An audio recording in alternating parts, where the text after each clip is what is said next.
আল্লাহর কসম করে বললে ভুল হবে না, এই দুনিয়ার মুসিবত, দুনিয়ার বিপদ, এটা কোনো মুসিবত নয়, এটা কোনো বিপদ নয়। চোখ দুটা যখন বন্ধ হয়ে যাবে, দুনিয়ার মুসিবত আর মুসিবত থাকবে না। আসল মুসিবত তো কিয়ামতের দিন। ওই মুসিবতের দিন দুনিয়ার কেউ আমার আপনার পাশে থাকবে না। কি হবে ওই দিনের অবস্থা?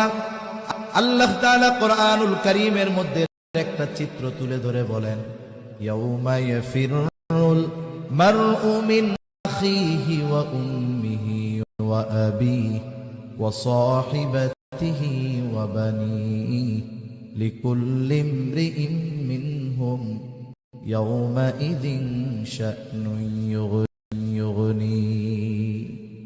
আল্লাহ তাআলা বলেন, কিয়ামতের দিন ভাই ভাইয়ের থেকে পলায়ন করবে, উম্মিহি ওয়া আবিহি, পিতামাতার থেকে পলায়ন করবে, ওয়া সাহিবাতিহি ওয়া বানিহি, স্ত্রী সন্তানদের থেকে পলায়ন করবে।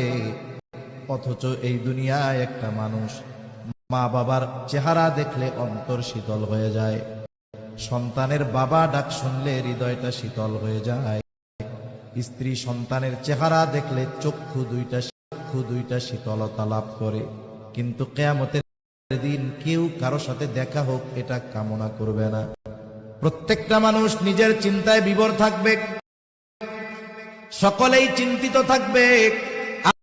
আপনার নবীজিও সেই দিন চিন্তিত থাকবে, সবাই চিন্তিত থাকবে নিজের জন্য, আর নবীজি চিন্তিত থাকবেন তার উম্মতের নাজাতের জন্য।